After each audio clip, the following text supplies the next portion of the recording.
You ask questions now. Steve. By the way, you're killing the interest for dessert after this. But I have a number of questions, but I'll just ask one because I don't want to hog it. But then if I have time, I'll get back to everybody. But Dr. Davis, in discussing the type 2 diabetes, I think everybody almost raised their hand that they know somebody. What are the general symptoms of type 2 diabetes if you don't know that you have it or somebody you care about has it? Thanks, Steve. That's a really, really good question. And that's why it's such an insidious and pervasive problem. Increased fatigue. And so as we work hard, we get into our 5th, 6th, 7th decade, we're getting tired. But type 2 diabetes can present with overwhelming fatigue. It can be thirst. It can be going to the bathroom. And if you ignore those, then you can actually have a rapid loss of weight, which shows that you're in real problem. About 1 out of 5 people present with the complications of the disease. So either blindness, foot problem, foot ulcer, kidney damage. So that's another way that it can present. Maybe one sidestep that I know Dean Reese is interested in, and also the system. And I want to talk a little bit about pharmacogenetics and personalized medicine, because this is the way forward. I'm sure you've heard of this. And the school and the system are investing very heavily in that. And what we're trying to do is first of all identify individual genes that put you at risk for breast cancer and other common forms of cancer. And to do that, we want to harness the University of Maryland medical system with all its hospitals, touching close to 3 million people. And our dream is that every single patient that comes into the system will give permission for their DNA to be captured, and we can analyze this. Second step is, okay, what drugs best affect that patient? So if you have a condition, we want to know whether drug A is better than drug B that will cure that, whether drug A will cause less of a side effect compared to drug B, and is it safe? The third thing, and I hope Kevin will talk about this, is that not only are we thinking about the whole person in personalized medicine, but actually bits of the person, certainly cancer, can affect and have differential effects, because in fact within a certain cancer there can be different genetic makeup that can be a target for treatment. And lastly, we're now thinking about bacteria within the gut, and we have an Institute for Genome Science led by Claire Fraser, who understands that bacterial genomics can affect whole body genomics, and also the environment, the so-called epigenetics, so that you can have a genetic makeup, something can happen, and which can affect how a drug can affect you or a disease. And Steve, we are really interested in applying that to diabetes, both its treatments and its complications, and something that Steve Bartlett was talking about, trying to identify people who are at risk of getting the horrible complications of diabetes up front. And that which, Dr. I'm going to get you, John, that which that Dr. Davis said, Steve, regarding what he would like to do is not science fiction. In fact, we've already initiated some of those efforts already, not just in studying, but in treating patients in that individualized manner. So it's something that is really on the horizon, but actually elements of it have already begun. John? Yeah, the individual that Steve Bartlett showed on his slide is from the Eastern Shore, and he's a friend of many of us here in the room. And he and many other people from the Eastern Shore had the good fortune of finding their way to Steve Bartlett and his team at the University of Maryland. And I'm not telling the people in this room anything. These are a special group of people that have done wonderful work there. But Steve, the question for you is that You obviously, in your team, have developed a lot of different techniques and things that are used in transplant. How do you go about sharing that with other physicians and other transplant people around the country? And what's that effect been on your, at the University of Maryland and the number that we do and things of that nature? You know, the leading way we communicate what we're doing is through peer-reviewed publication. And the technique that Bart has developed with this miniature extracorporeal membrane oxygenator, he will be publishing that very, very soon as he gets enough patients entered the trial. And it's not unusual also that surgeons who know about that will travel to spend a year with us for extra training. And we have a couple of cardiac surgery fellows now who are fully trained, but they don't feel they're ready for prime time because they want to get additional training with you know, a master of cardiac surgery like Bart Griffith or a Jim Gammy. So that's two of the ways where we can really communicate what we're doing to the world. There's a hand over here. I have a question for Dr. Davis. The mic. If an individual, I think they can hear me. All right. If an individual should have no issues with genetics or cholesterol or obesity or blood pressure, but has elevated blood sugar levels, what is the risk there, and what percentage of cases would have those ingredients? So to partition your question, if you have raised blood glucose longer than 5 years and everything else is fine, then you're at risk for eye disease, going blind, kidney disease, and nerve damage. Those tend to be very glucose specific. Then you start adding on the high blood pressure and the cholesterol. That's when you start getting strokes and heart attacks. But Kevin's point about obesity and cancer is really highly relevant. And as we go forward, I think you're going to find that obesity is going to become the major cause of cancer in the Western world. There was a, yes, sir, right. Just wondering, and you'll be next over here.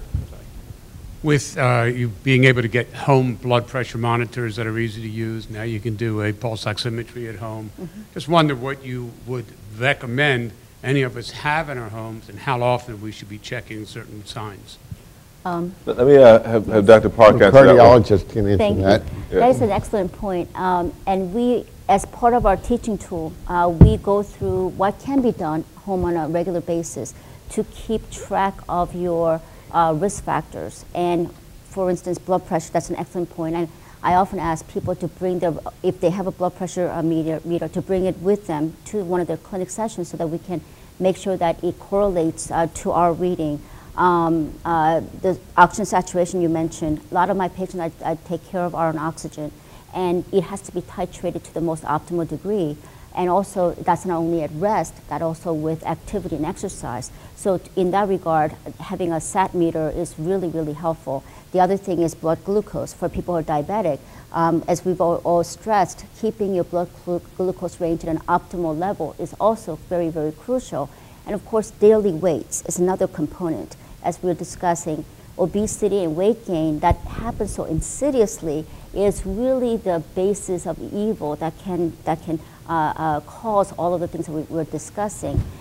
So I think all of these measures definitely can be, and for some of my patients, I've asked them to do this specifically, kept a record of this on a notebook, and please bring with them with their routine visits. If they, I also give them certain guidelines. If they see blood pressure above, say this range, or if their weight goes up by this much, to give us office a call so we can be preemptive in targeting that and treating it.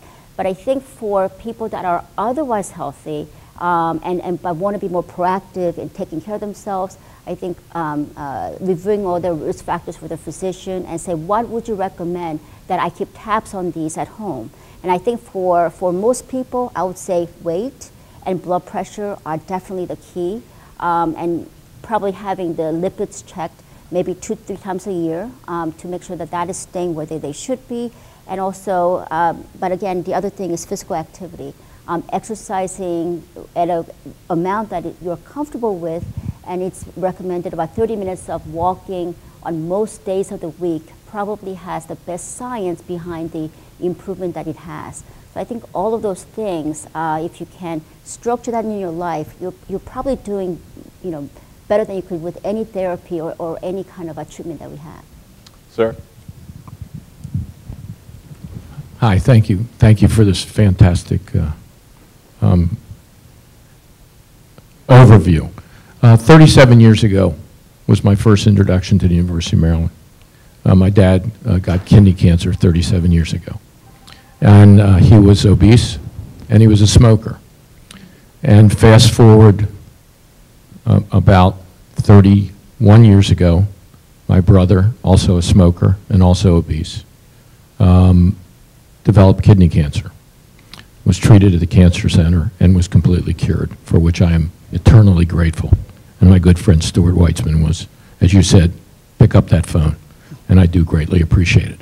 I'm wondering about the familial part of it, but then I want to add one little unfortunate add-on.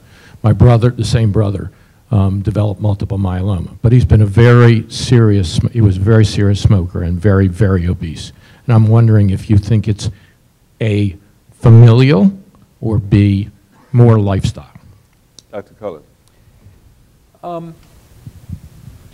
So in terms of familial kidney cancer is described. It's quite rare. It's a very, very small set, and I think familial cancers have been described much more commonly in other scenarios. There are certain genes that are in certain populations. So for example, in breast cancer, ovarian cancer, what's called BRCA syndrome is well described. Typically when you hear a history like you just described, what we do is we have a wonderful genetic counselor at the cancer center, and larger cancer centers do.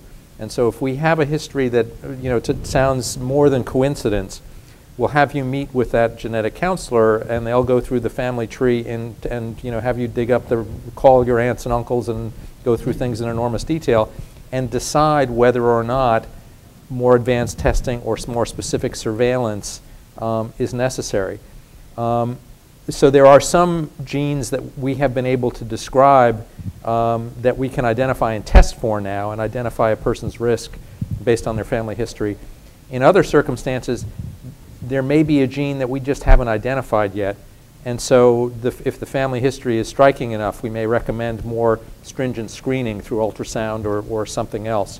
As far as myeloma is concerned, in your brother's situation, that hasn't typically been, there isn't a smoking association there. So if I had to suggest, I would say that's probably the single biggest risk factor. Myeloma has not typically been described to have a familial or predisposition or a predisposition with obesity. Dr. Stewart Weitzman in the front here, and then I'm going to go to you, sir, next. Dr. Cullen, this is for you. All the doctors talked about the multidisciplinary approach, but you really just went over that. You didn't really explain what that is. Could you explain what happens when somebody comes into the cancer center or goes to the multi-D clinic, and maybe let everybody know who was the first hospital that came up with this? You want to walk them through, Kevin? So, thanks, Stewart. So, treating cancer, as I a little bit say in slightly a flip way, is really kind of a team sport these days. In the past, if you had cancer, you saw a single specialist, usually a surgeon, and if you were fortunate enough, your tumor could be removed and you went on. Now we frequently treat cancers with a combination of chemotherapy, radiation, and surgery simultaneously in an effort to cure the patient. So what we do at Maryland, and we were really one of the first major centers to do this, when someone comes in or calls, we will have them come in and they'll be seen in a single visit, usually by a medical oncologist like myself who treats with drugs, a radiation oncologist who uses advanced radiotherapy techniques, and a surgeon. And those people will together look at the individual and their diagnostic studies and come up with a treatment plan. And so, for example, in what I do, which is head and neck cancer, a very common treatment these days would be we would start with a combination of chemotherapy and radiation, and then follow that up with surgery, whereas in the old days, if we did it in reverse order, surgery would be done at first, and it was a much larger, much more morbid, much more debilitating surgery. So that kind of multidisciplinary approach, which includes teams of physicians, but it also includes dietitians, it includes social workers, it includes nurses. We really wrap an entire care team around the patient to come up with the optimal care plan, and we do it very efficiently. And that's why I make the point again that if you or a loved one is diagnosed with cancer, pick up the phone, because the thing that you can do to help yourself the most if you are facing a cancer diagnosis is get yourself into a team like that, as opposed to going to one specialist at a time and trying to put all that together yourself when you're stressed, when you're sick, when you're afraid, and you can't process the information. We have built the systems to do that, and I think we do it very well. Dr. Park has an analogous team approach to care as well. If I may jump on that bandwagon as well. From cardiac standpoint, we really do take care of our patients much of the same manner. One of the latest, most premier programs that we do have is handling people with aortic valve diseases, whether they how they should best be treated, whether it be traditionally surgical or whether it be transcutaneous valvular approach. So we have a clinic where they're seen by the surgeon, the cardiologist, and also the social worker and other team members that can fully assess them, look at the images, and really determine the best approach. And I think that is definitely the way as far as best care for the patient and the efficiency, and I guess also from our standpoint, just better information dissemination, because you can talk to your colleagues and see what they're thinking and just kind of discuss with the patient there, what the best approach would be. So I think that's definitely something that we're doing as well. The other aspect I want to mention is University of Maryland Heart Center.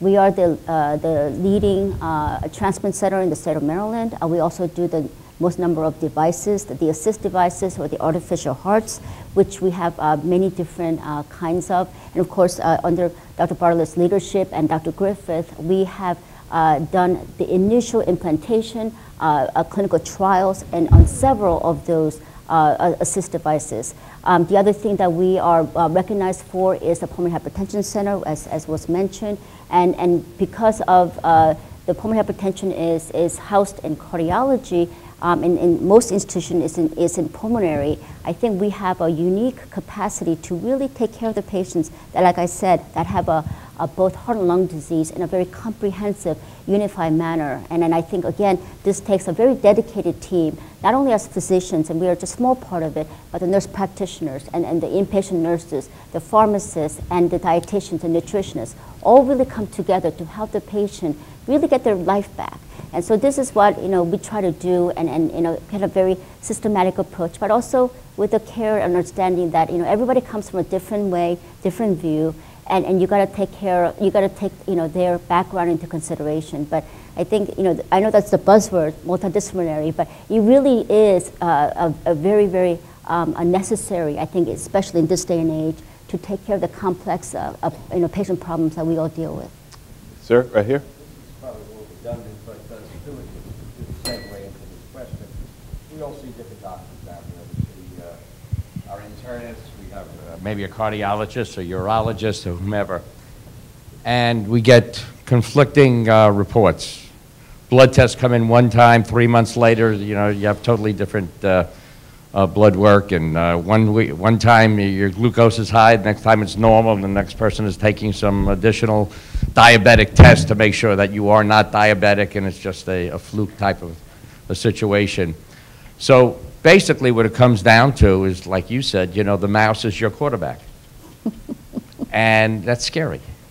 The question is, at the University of Maryland Health Systems, do you have an executive type of a program, which could be the quarterback instead of using a mouse? And each department has its own primary concerns, but when you go for like an executive physical, do all the departments and all the people, work together to try to quarterback your particular situation, so you're not jumping through multiple tests through multiple doctors with multiple treatments, none of which is necessary, or maybe just a few are necessary? That's my question. Let me try to respond to your question as a start. First of all, I can understand if you are going to multiple doctors and getting different comments, responses, results, it'll be confusing. At the University of Maryland, we do have an executive program, and it's configured around, it's individualized. So yes, there is an executive program where for example, Dr. Cullen used the word term, not the mouse, but the phone. We have a special program called a concierge program. So with one call to that concierge desk, you could be channeled to an executive program. During that executive program, you'd have typical comprehensive examination as is appropriate. Or if that is not what is necessary, a less comprehensive examination, and be channeled to a specialist as is appropriate. So again, it's individualized. Many people will come in for an executive physical, and that's the end of it. Others may come in for some of that and need to have subsequent follow-up with the cardiologist or a nephrologist, as the case might be. So yes, there is a program. Another point I'd like to share with you, and that is we do consultations as well. So should there be a need for clarification or review or some kind of input on some of the information that you have, if that happens to be within the area of a cancer program or a diabetes program or a surgical program, I can certainly say with complete comfort that each of these individuals would be happy to respond. One way of making it a one-stop shop, for example, if you wanted, is again our concierge program could be an entryway. But if you have specific needs, specific questions in specific areas, you certainly could call the Department of Medicine. Dr. Davis is the chairman of the department, and he could triage that call for you. Or if that happens to be a surgical problem, so I think you take advantage of these individuals. Or certainly Dr. Cullen would be happy to respond for the Cancer Center and make the appropriate triaging. So direct answer, yes, we have what you've asked for. Yes, Robert? Excuse me, last week I read an article in the Wall Street Journal about a woman who's dealing with a cancer survivor. And she's developing a program with a hospital across the other side of the city for physical therapy as an integrated part of cancer survivor treatment. I haven't gone through that process myself. I remember after the 7 months of chemotherapy, everybody was happy. I was done. I was cured, and I was done with his body. Did all kinds of weird things that I weren't going to know what to do. And there was no planned physical therapy program to go to say, well, we knew that this was going to be a consequence, and we could do these types of exercises, this kind of program we could do. And that's going to now be integrated into the treatment program at that hospital. Does the Cancer Center do this now, or do they have an opportunity to do this? It's a really good question. And as I said before, one of the things that we never really grappled with is that there are 15 million cancer survivors in the United States, and most people who are treated for cancer will survive and will look at a normal lifespan after cancer. We are developing now, but it's still in the relatively early phase, in an effort to address that, a survivorship program, which includes after-treatment care plans. So frequently, I mentioned multidisciplinary care, but one common complaint that we get is, well, my treatment's done. I had 4 or 5 doctors who are treating me. Now who's in charge, and what do I do, and when's my follow-up, and what's my schedule? So we now have worked out, and when you get an educational program when you come in, and when your treatment is finished, you get an educational program that says, this is what your treatment was. These are the intermediate and long-term side effects you can expect. This is who's responsible for following you and maintaining surveillance afterwards. And these are the things that you should be A, looking out for, but B, should be doing to recover faster in terms of nutrition and exercise and the rest. So it's an excellent point, and exercise and physical therapy is a component of the survivorship program that we're doing, which includes lots of other things like psychosocial support, scheduling appropriate monitoring and follow-up visits, and answering the other question, who's really the quarterback once your treatment is done, because it may be very different than when you're undergoing treatment. Yes, a question there? Yes, this is for Dr. Cullen. I was fascinated by your discussion about the developments in breast cancer, and I'm wondering, is there anything on the horizon for either in research or treatment of ovarian cancer? Very good question. Ovarian cancer has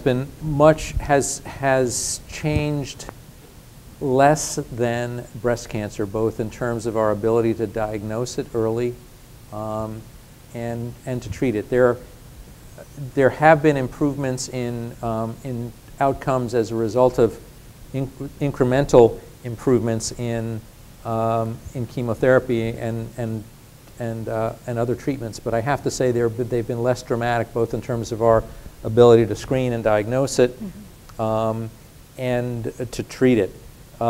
The exception is there is a subset of women who are at risk for ovarian cancer who, as I mentioned before, are part of these hereditary syndromes. So I think one of the things that we understand much better now than we did 10 years or so ago is if you are Jewish, if you're especially Ashkenazi Jewish, which is the majority of ancestry for Jews in the United States, and if there is a family history of breast or ovarian cancer, it's very important to think about seeing a genetic counselor and determining whether genetic testing may be appropriate for you. Unfortunately, the trials of other screening for the population as a whole haven't been as positive as we had hoped they would have been. But so I think probably the genetic testing for people in appropriate groups, especially anyone with a family history, is an important understanding that's evolved in the last 10 years. There are certainly drugs that are being tested, and there are new drugs that are coming through the pipeline, but I think it's too early to say that there's been a breakthrough drug in ovarian cancer the way aromatase inhibitors have really changed the face of breast cancer. That's another, Mark? Can you speak a little louder, please? If we all agreed we were going to have a reunion in 10 years, just come back together, different is supposed to dialogue with you, what's been discussed, the rising incidence.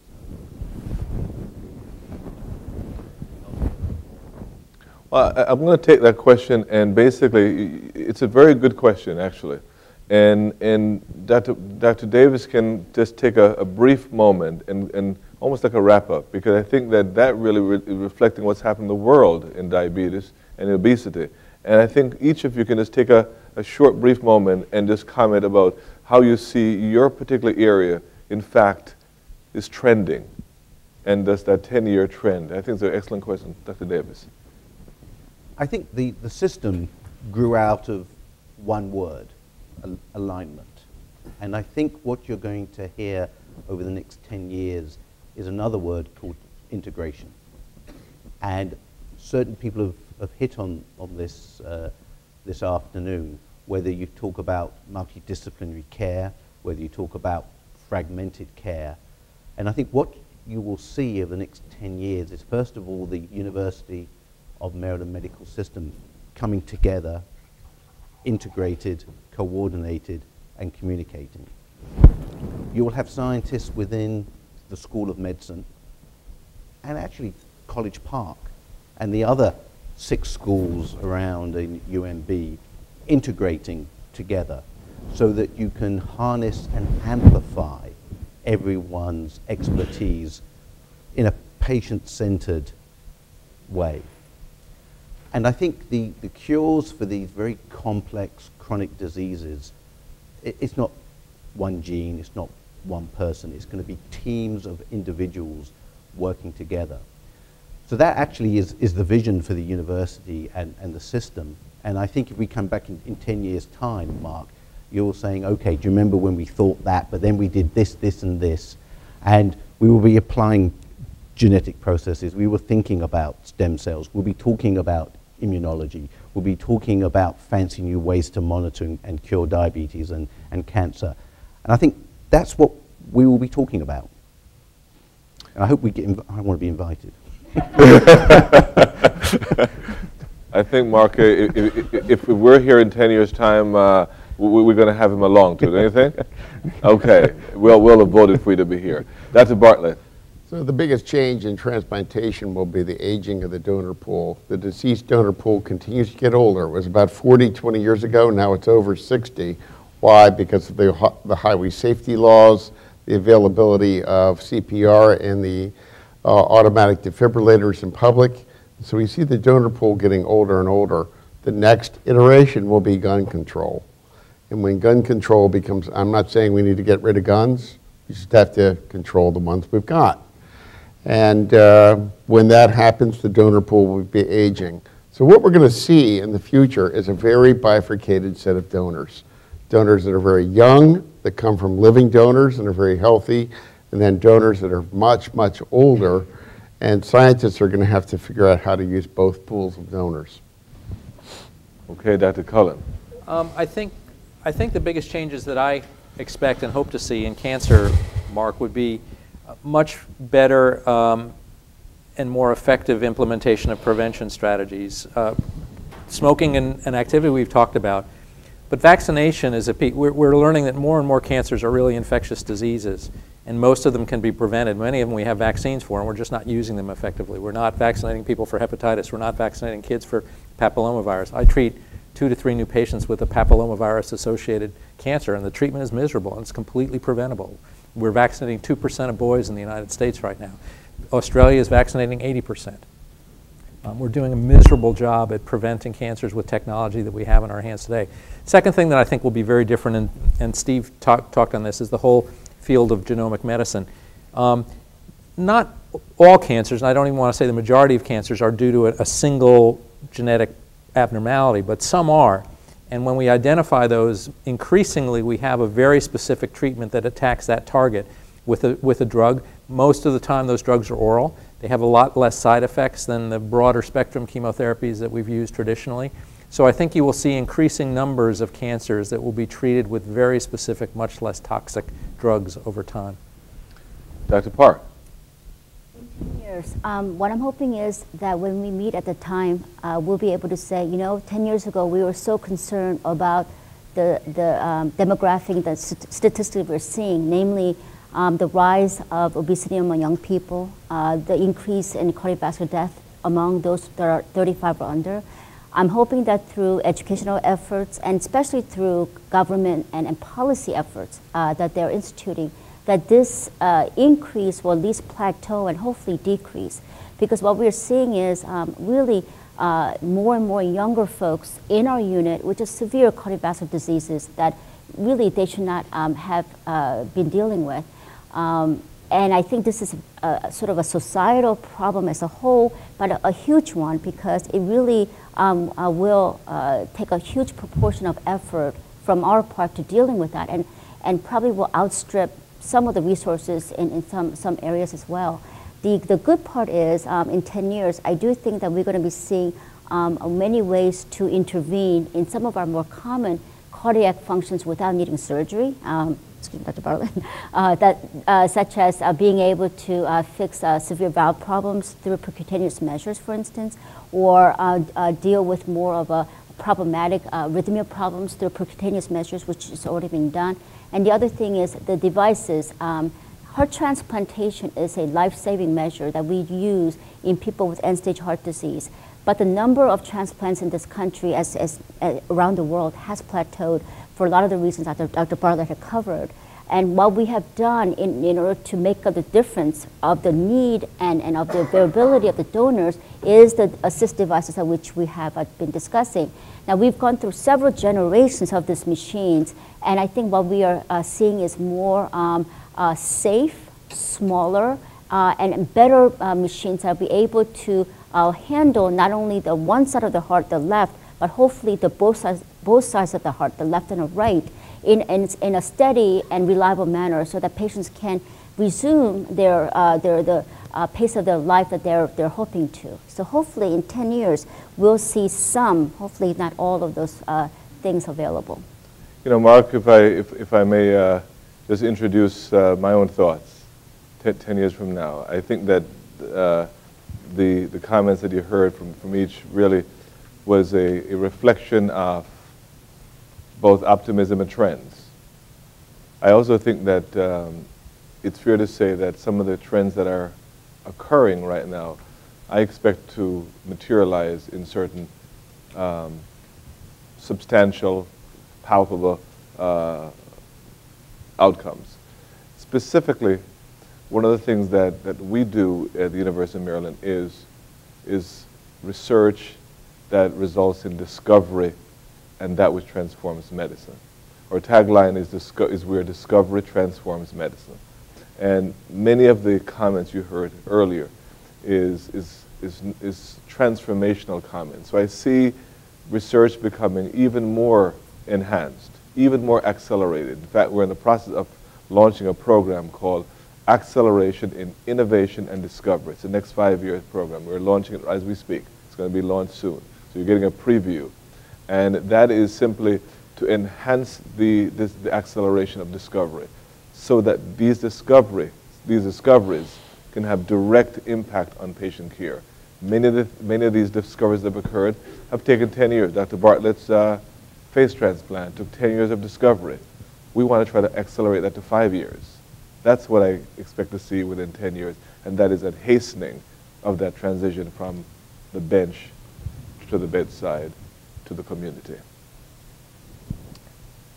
Ladies and gentlemen, this has been a very exciting interchange. I hope you've enjoyed it. I hope we've been able to satisfy many of the questions or the thoughts that you had. And I would say feel free to contact any one of us. Jeff Rivers is CEO of the Medical Center. Bob Krenzik is CEO of the medical system. Any one of us are available to you at any time. If you can't get us, you call Stewart Weitzman.